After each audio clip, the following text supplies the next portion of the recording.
Sujetos del derecho internacional público. Son sujetos del derecho internacional público aquellas entidades en las que ocurre determinadas características, elementos y atributos propios del sistema. Sujeto del derecho internacional son aquellas personas cuyo comportamiento regula directamente el orden jurídico internacional. Se consideran sujetos del derecho internacional público el Estado, organizaciones internacionales intergubernamentales, comunidades beligerantes, movimientos nacionales de liberación, Santa Sede, Ciudad del Vaticano y la Soberana Orden de Malta se consideran y mencionan aparte por razones históricas. El Estado ha sido considerado el sujeto indiscutible del DI clásico y del contemporáneo. El Estado, en su aceptación actual, como entidad organizada soberana, surge en Europa Occidental en el siglo XVII.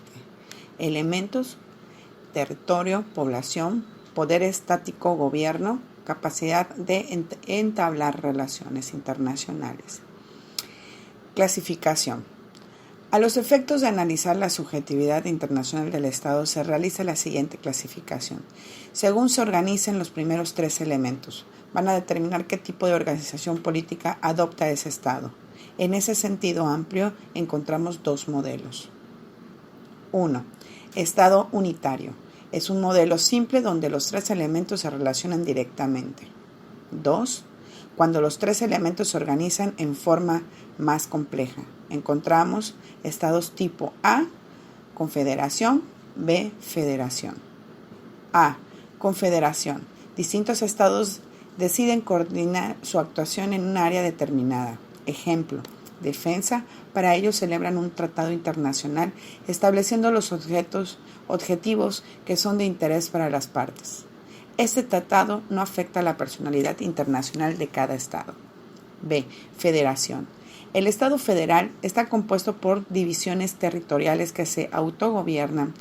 Todos los Estados miembros se vinculan por una norma de derecho interno que es la Constitución Federal. Mini-estados. En la comunidad internacional también encontramos estados con extensiones y poblaciones mínimas, pero que no afectan a su personalidad internacional, ya que al DIP solo tiene en cuenta si reúne los elementos ya mencionados. Organizaciones internacionales intergubernamentales. Asociaciones voluntarias de los estados creados por un acuerdo internacional, dotadas de una estructura orgánica permanente, propia e independiente, encargada de gestionar intereses colectivos y competentes para expresar decisiones jurídicamente distintas de las de su miembro. Clasificación. Organizaciones de carácter universal y regional. El OI que proponen finales: mantener la paz y seguridad internacional, la ONU. Fines específicos: organizaciones internacionales. Comunidades beligerantes. Requisitos: movimiento revolucionario que se consolida en el tiempo. Control efectivo de una parte importante del territorio. Conducirse de acuerdo a normas del DAI en caso de conflictos armados. Movimientos nacionales de liberación. Son movimientos que lucharon contra la dominación colonial. Fueron reconocidos por la ONU como sujetos del TIP y lo otorgaron en el estatus observadores en la AG, otros órganos y comisiones. Ciudad del Vaticano. Ciudad-estado. Ubicación geográfica enclave de Italia. Ciudadanía de tipo funcional. Se extingue una vez finalizadas sus funciones. Estado no miembro observador de la ONU.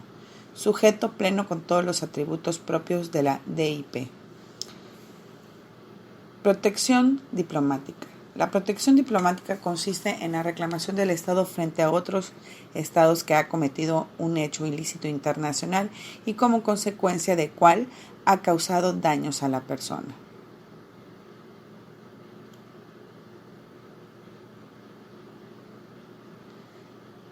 Derechos de la guerra y de la neutralidad.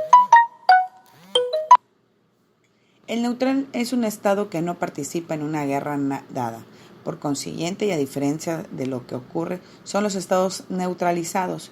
Solo puede haber estados neutrales durante una guerra o durante una guerra civil si la organización insurgente ha sido reconocida como beligerante. Primero, neutralidad ocasional, situación de los estados no beligerantes durante determinada guerra. Segundo, neutralidad permanente, estatus de los estados que se han comprometido por tratado a no iniciar jamás una guerra ofensiva. La neutralidad termina 1. Con el fin de la guerra. 2. Con la entrada en guerra del estado hasta entonces neutral. 3. Por el hecho de que el estado neutral que no quiere o no está en condiciones de defender su neutralidad se convierta en teatro de hostilidades. Por el contrario, una simple violación de la neutralidad no pone fin a la misma. Si un estado neutral, por actos de ayuda a los beligerantes, abandona su neutralidad, corre todos los riesgos propios de un estado beligerante.